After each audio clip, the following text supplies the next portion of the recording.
एक सुमन नाम की लड़की थी। उसकी शादी हो चुकी थी। उसकी माँ ने फ़ोन करके कहा कि श्याम आएगा तुम्हें लेने। वह मात्र 14 वर्ष का है। खाना खाते सुमन के पति संदीप ने सुमन से पूछा। सास संतोष चुपचाप खाना खाती रही। ससुर संतलाल जी बोले, वह क्यों आएगा, संदीप छोड़ने जाएगा। तुम खुद पढ़ी लिखी हो, जरूरत पड़ने पर अकेली नहीं जा सकती।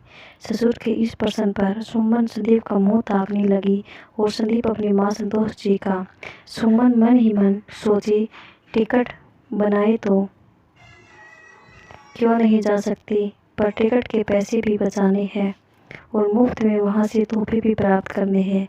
कैसे हो सकेगा। संदीप सुमन का टिकट बनवाओ। अभी संतलाल जी की बात पूरी भी नहीं हुई कि संतोष जी बोल पड़ी, संदीप क्यों बनवाएगा।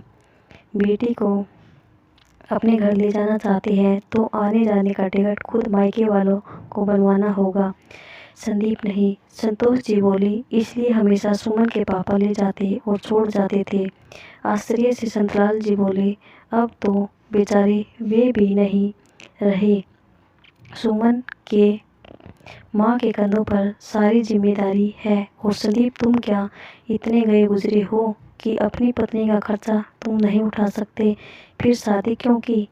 डूब मरो चुल्लू भर पानी में। गुस्से में संतलाल जी बोले, अब समझ में आ रहा संतोष जी आपकी चालाकियाँ। बहू को मायके भेज, उसकी वापसी में तो तोहफों के नाम पर लिस्ट पकड़ा देती हो। वही वस्तुएं जो तुम्हें अपनी बेटी को देनी होती है या बेटी ने जिन वस्तुओं की सिफारिश की होती है। संतलाल जी बोले, यह हमारे घर की नहीं बल्कि हर घर की यही कहानी है।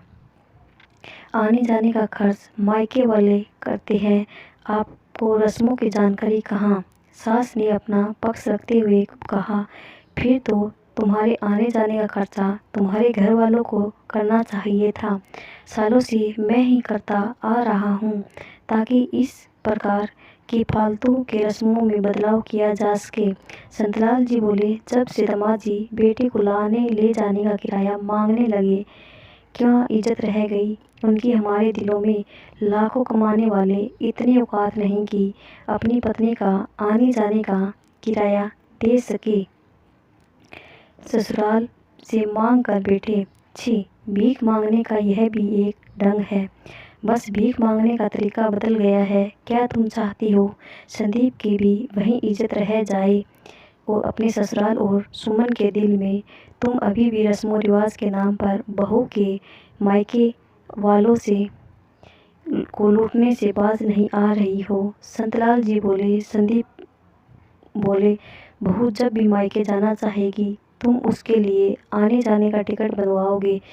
समझे, रस्मों रिवाज के नाम पर माँ की झूठी बातों को आज तक मानता आ रहा था। संदीप पर आज से नहीं परंतु फोन कर श्याम को मना करते बोला, सुमन को वह खुद लाकर छोड़ेगा और लेकर भी जाएगा। संतोष जी जहाँ अपने दामाद के रवैये से दुखी थी, वहीं अपनी करनी ने उन्हें और दुखी कर दिया। संतोष जी और संतलाल जी ने बहू और बेटे से माफ़ी मांगी। दोस्तों, हमारी वीडियो पसंद आई हो तो लाइक करना, सब्सक्राइब करना। धन्यवाद दोस्तों।